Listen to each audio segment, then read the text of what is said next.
Let us know where India invests in the EFTA countries. Hello, you are watching The Global Eye with me, Mousumi. India's investment footprint in the 4 EFTA countries, Switzerland, Norway, Iceland and Liechtenstein, is uneven and sector-driven.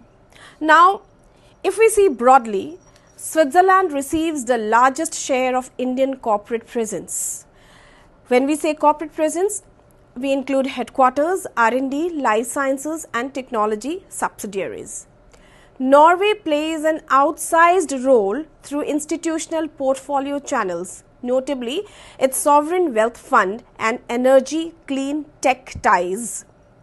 Iceland and Liechtenstein have much smaller monetary shares, but they are strategically important for renewables, seafood and precision manufacturing, financial services respectively. Now, the recent India-EFTA Trade and Economic Partnership Agreement, which we also call as TEPA, effective from October 1st, 2025, strengthens two-way investment facilitation and targets a collective EFTA investment objective into India. But it does not immediately reallocate where Indian firms hold assets inside EFTA. Now, let's see country by country snapshot. Now, Switzerland, if we come to Switzerland, highest Indian corporate presence inside EFTA. Let us know the nature of investment here.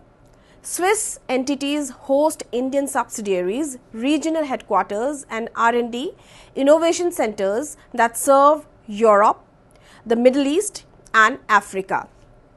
Many Indian technology and life sciences firms incorporate Swiss subsidiaries or offices for regulatory, market access and talent reasons.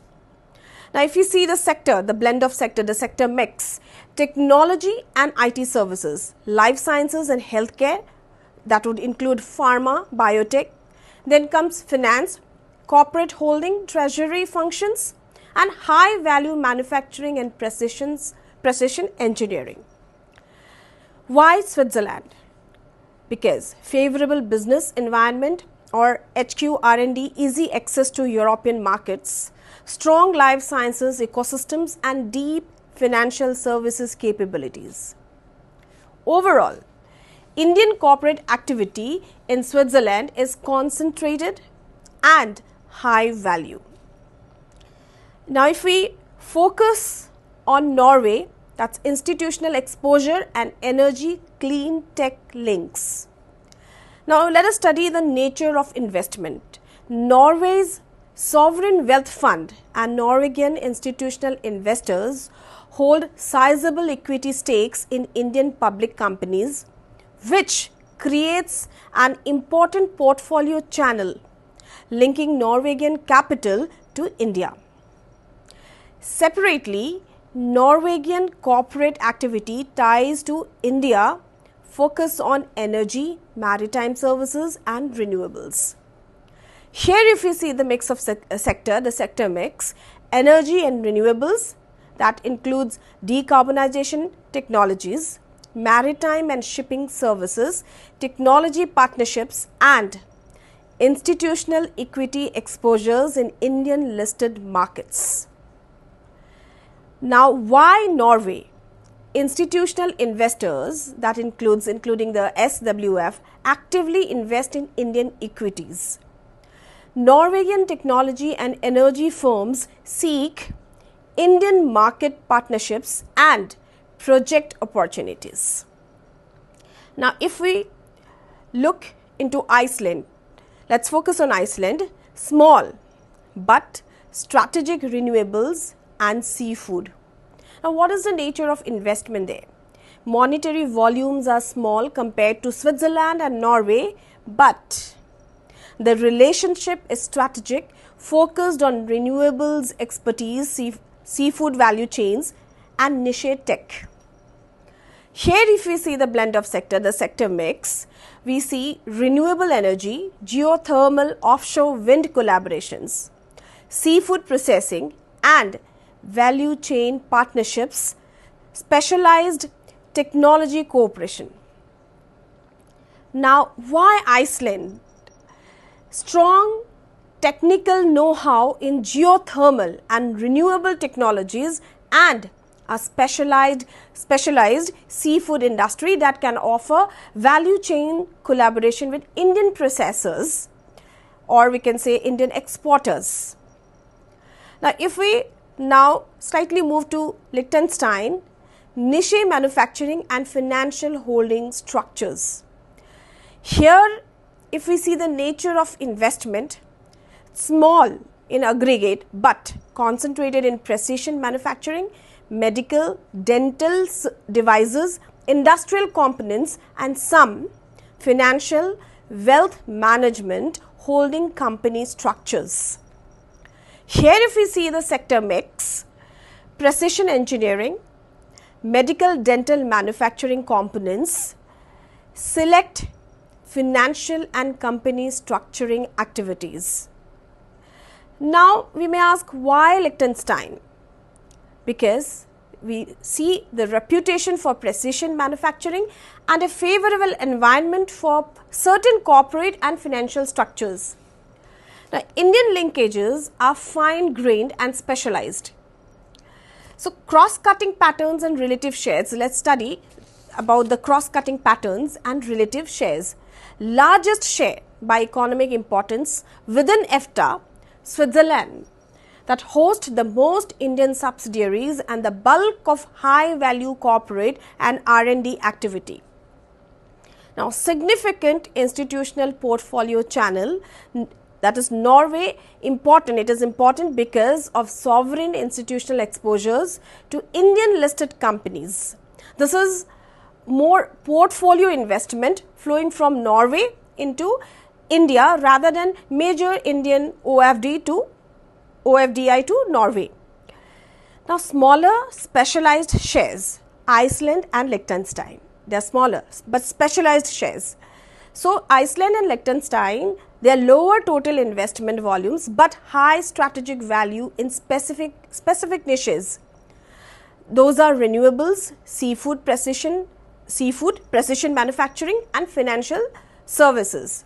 Now, sectoral tilt overall if we see technology, life sciences, healthcare, precision manufacturing, renewables, clean tech and financial services.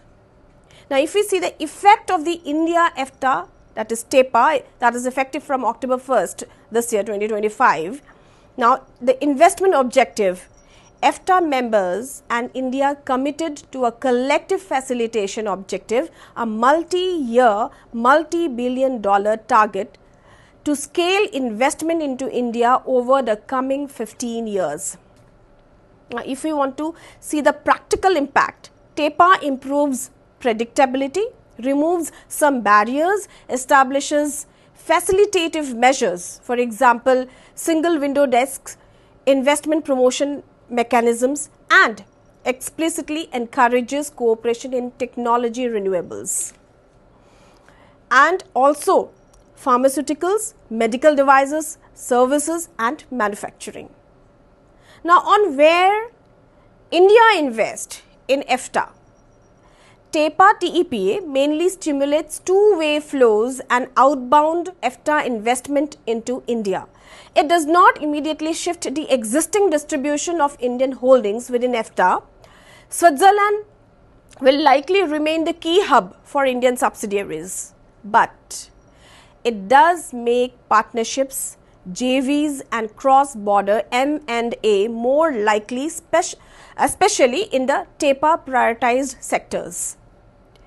Now, the key data-driven observations as a whole, if we summarize, we see Switzerland, the largest Indian corporate presence in EFTA, concentrated in technology and life sciences, often used as a regional HQ R&D hub, as mentioned, I have already mentioned, and Norway, major link through institutional and portfolio investments into India, corporate ties in energy and clean tech.